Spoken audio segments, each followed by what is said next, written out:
I'm Sam Von Trapp, and this is Backcountry Magazine TV. We're here in Little Cottonwood Canyon, Utah, with legendary ski icon Scott Schmidt. In this episode, we'll follow Scott as he and a group of his comrades broaden the limits of their abilities, not only skiing, but also climbing and enduring the high mountain conditions of the rugged Altai mountains in southern Siberia. The Altai expedition was a very large undertaking for me. It was quite a bit different than what I was used to doing. It was a huge expedition to a very remote location, very harsh climate. There was a lot of rope work, a lot of crampons, ice axes, jumars, a lot of descending, and a lot of blue, hard ice. It was quite the adventure.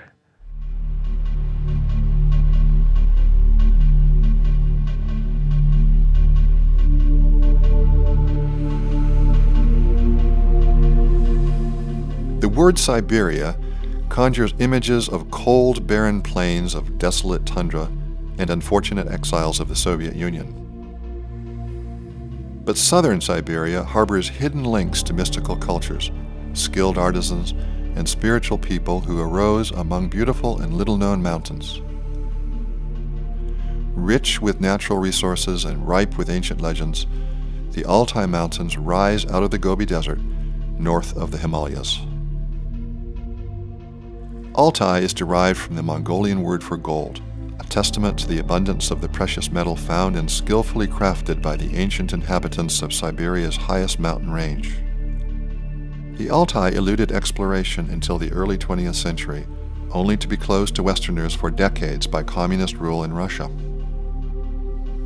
Only recently has a meager tourist industry begun to flourish in the mountains believed to be the origins of the legendary Scythians and the final resting grounds of the feared Mongol conqueror, Genghis Khan.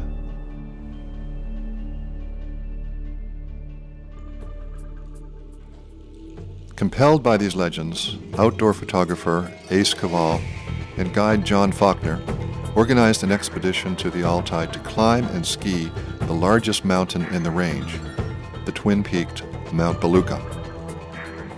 Faulkner, a seasoned alpinist and veteran climber of many Asian mountains, including the Himalaya and Pamir, had heard legends of the Altai, and Ace's experience had taken him on assignments in over 35 countries, including a dozen in the Himalaya.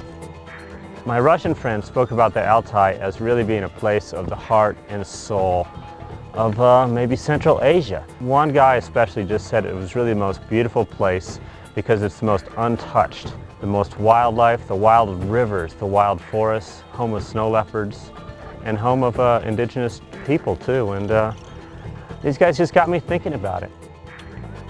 The mystique of the Altai gripped the pair, and they asked North Face skier Scott Schmidt, pioneering telemark skier Kasia Rigby, snowboarder Jim Zellers, and ranking extreme skier Kit Delorier to join them on an adventure in the unknown peaks of the Altai.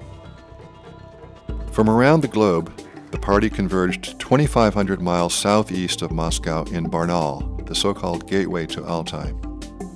Here in the cultural center of western Siberia, the party met their Russian guides, Alex, Nikolai, and Yuri, friends of Faulkner from previous excursions in Russia.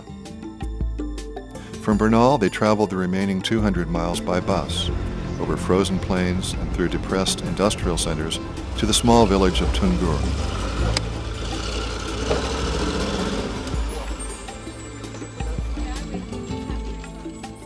Following the completion of the Trans-Siberian Railroad, the Soviets industrialized cities throughout the remote and inhospitable region.